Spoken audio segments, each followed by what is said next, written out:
Chief John Klett of the Berlin Police Department, and I'm here to give a short tour of the police department so that people can see the facility that we currently have. This is the lobby area right here.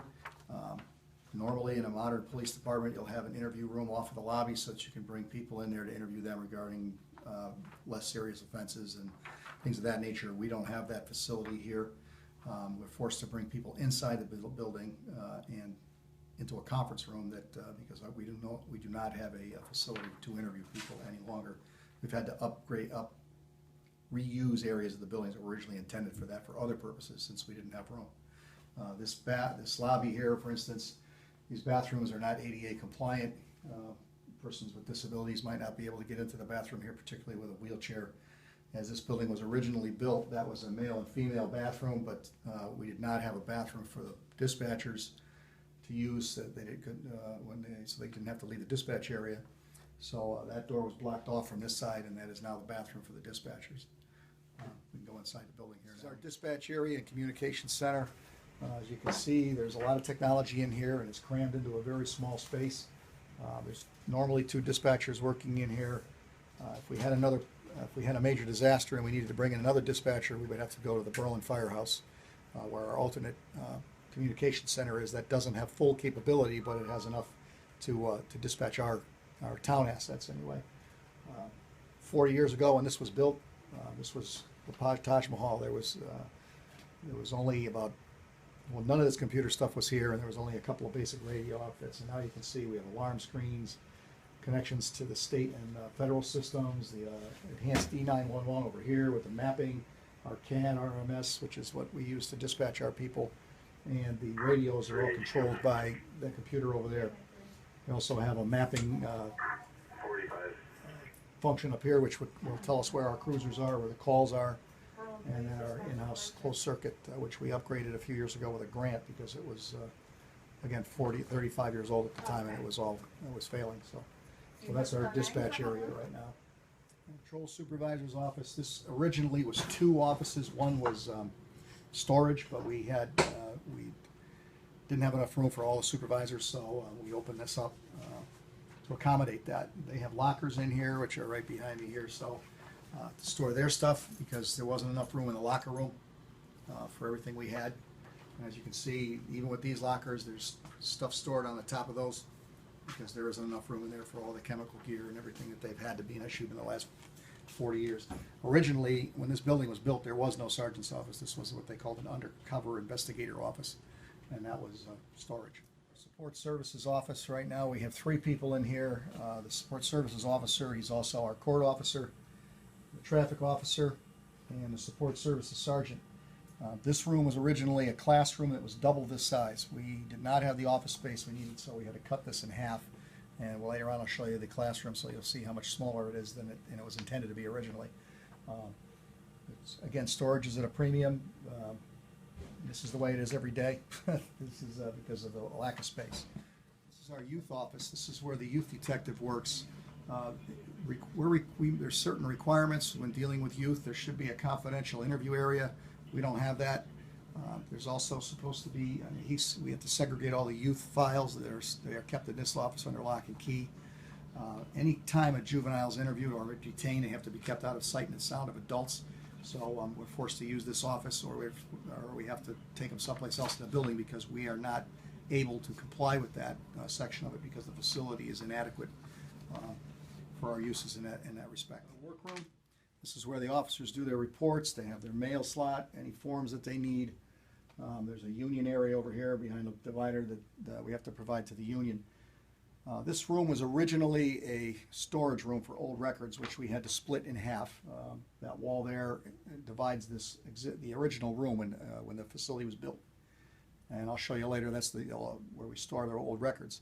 The reason we had to do that is when this building was built in 1974, we did not have a female locker room.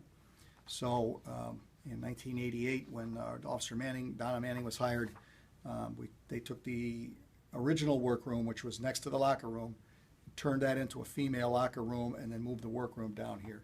So we've had to adapt over various years. You could see, I don't know if you can look behind me here, up above here, but again, storage problems. We've got stuff stored everywhere in here due to lack of space.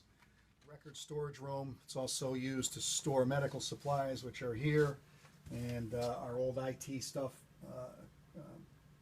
is here, and our repair work for our IT operation is there. Those are old record files. These are supposed to be in fireproof cabinets, which we do not have. There's old equipment stored back here. This is the other side of the workroom that I showed you earlier. We had to put this wall up again to separate that because we didn't have space. It's not ideal, obviously, but we're forced to make do with what we have. Again, this should all be in fireproof cabinets, but as you can see, a lot of these records, we're moving them back into cabinets now, but they're not fireproof. Right now, they're stored in boxes. Our holding facility for males, there's 3 cells in here. As you can see, they have the old bars, which are a serious suicide risk. You know, they are monitored by closed circuit from dispatch, and there's a camera in each of these cells. However, you don't necessarily, when you think of a suicide risk, you don't have to hang yourself.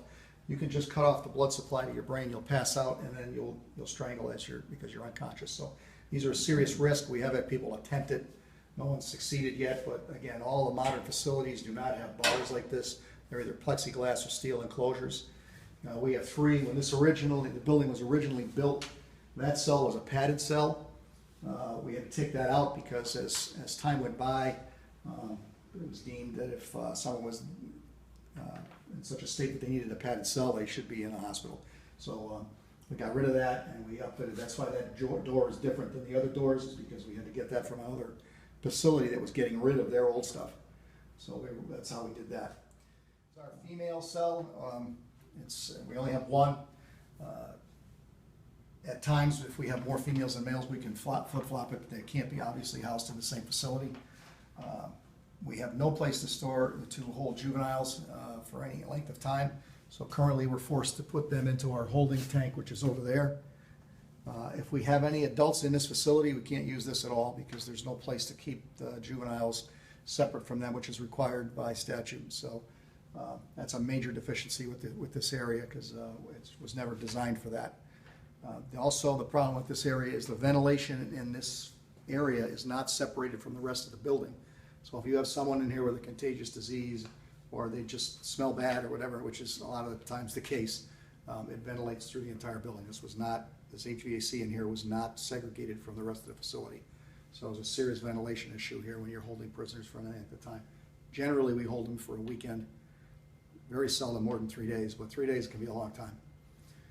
Over here is our interview room. This is for where a suspect might be interviewed.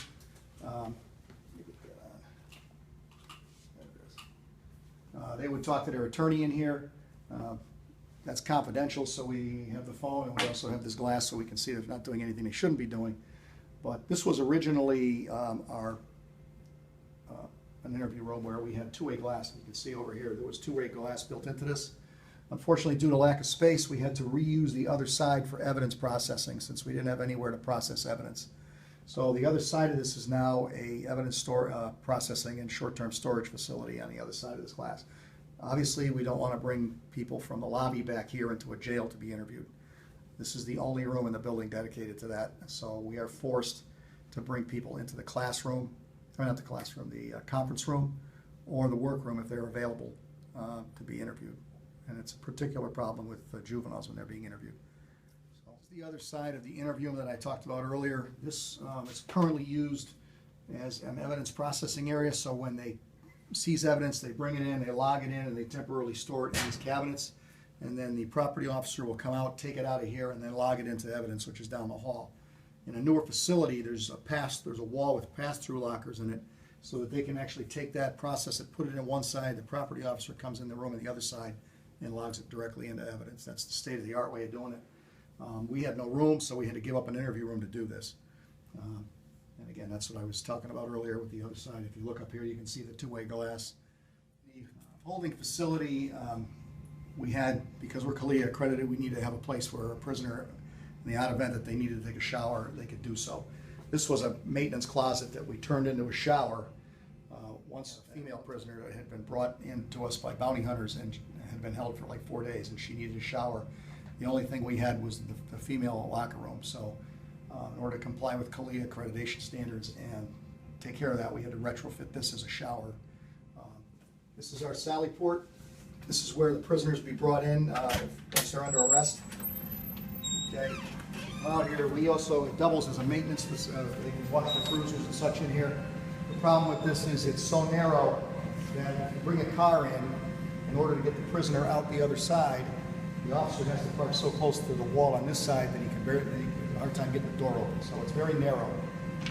Also, as originally built, the door down there goes into the boiler room and the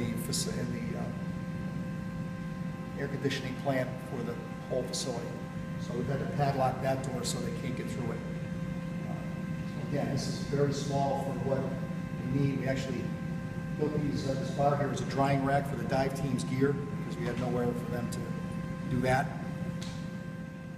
Training classroom, this is the other half of the support services office. Originally, this was one big room.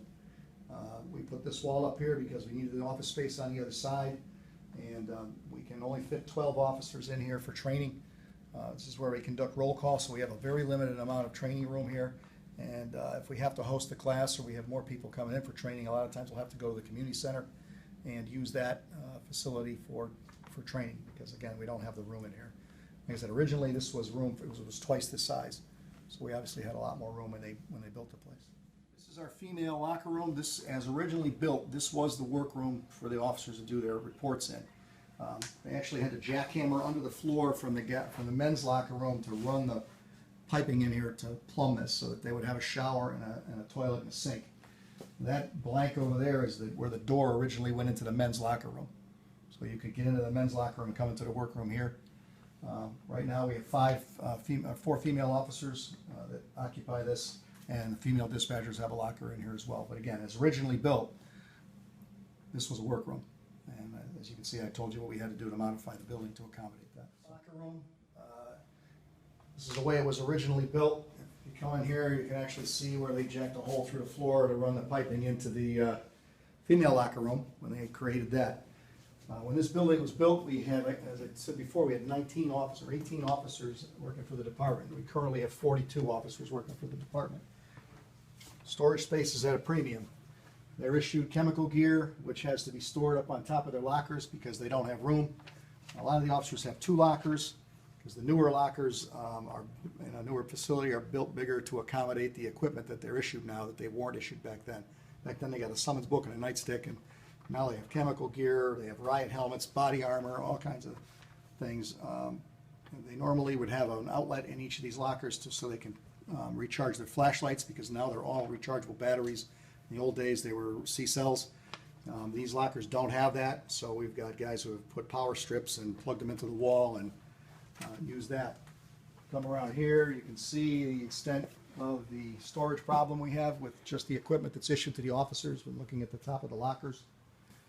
Even giving them 2 lockers apiece, they still are forced to put stuff on top of the lockers. So again, like when this was built, it was bigger than we needed, but today it's about half the size of what we need. This is our conference room. As I said earlier, many times we are forced to bring people in here to interview them because we don't have an area in a lobby to do that.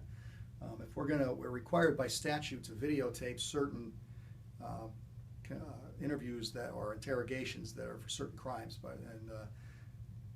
we had to get the equipment to do that with a grant, and we had to get portable equipment because we don't have a room to put it in like most of the newer PDs do, or they're supposed to have, where they can monitor that and record it. So any interview that we have where we're recording a confession has to be done in here because it's the only place we can set the equipment up. We were also forced to move, these are personnel files that are locked up in here, but they were brought in here and stored in here because there was no room to store them elsewhere. And the police commission meets in here, and they're the police commission files.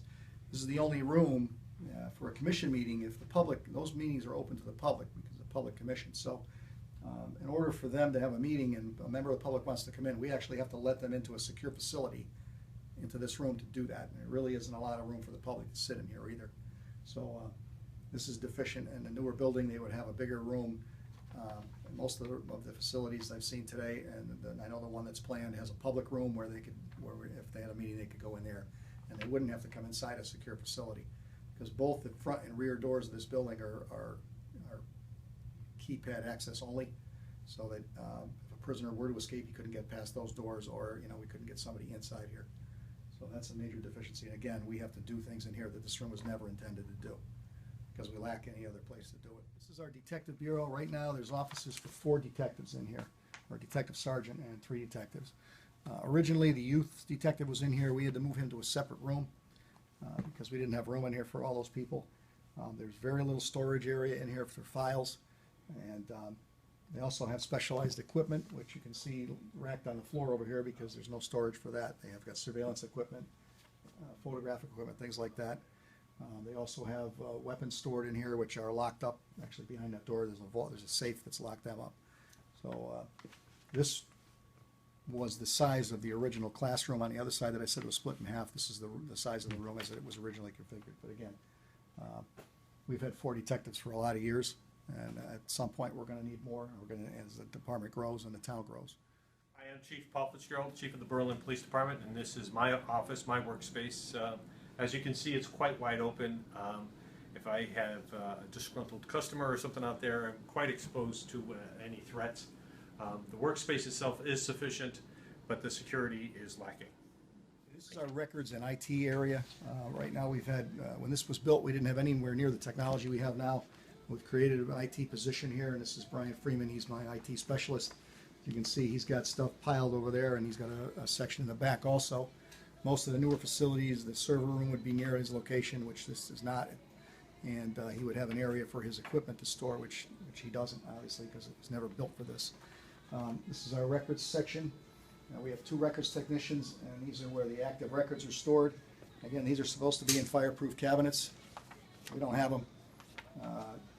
Again, the area, it's a big enough area. It's just that the equipment is lacking and the ability and the money to do that.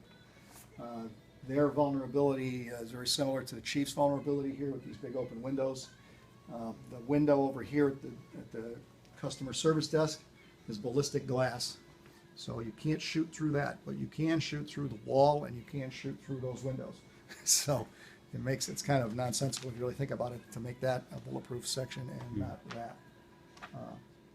So an outside view of the police department from the parking lot, and just to illustrate the vulnerability of the records department in the chief's office. You can see the office to the left is the chief, and you can actually see him at his desk in there, and the 2 records technicians would be sitting right here. So if there was a threat, I mean, there is no real protection for those people working along those windows. Space is what used to be our indoor firing range. We had to close it down about 5 years ago due to ventilation concerns. The way this vented is it went up and outside and vented outside an office on the other side of the building. This range actually runs under the courtyard in front of the building. Currently, it can't be used as a range. We've been using it for storage and some training. We do our Taser training in here, because you can see this is a Taser training target over here. We had originally, well, not originally, after the range was closed, we separated this into 2 separate areas down here that we could use for bulky property, because we didn't have any place to store that.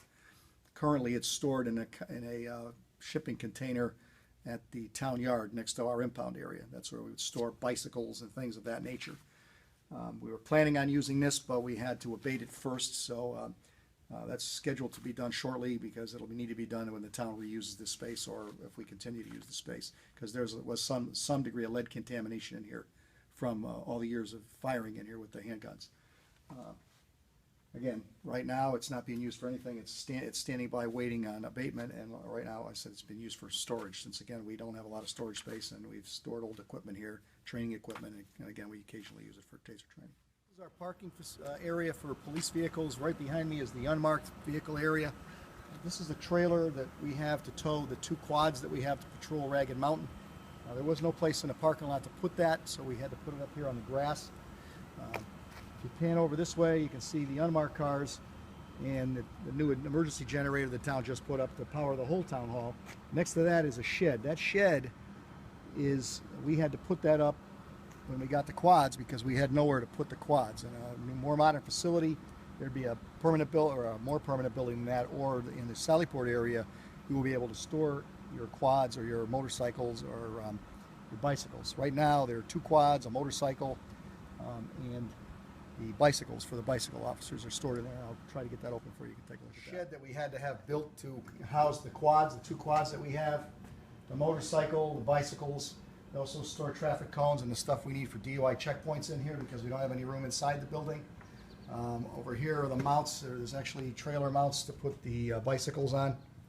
So again, this was built, we actually used grant money and asset forfeiture money to build this so that we could accommodate these vehicles. But again, there was no space inside the building to do that. I hope this tour has been helpful. I'd like to see people make an informed decision on whether or not they want to support the police department getting a new building. I think it's time. It's been 40 years since we moved in here. Again, we started out with 18 officers, and now we have 42 officers and another 13 support staff working in this building. So take it for what it is. I hope that the support will be there, and thank you for your time.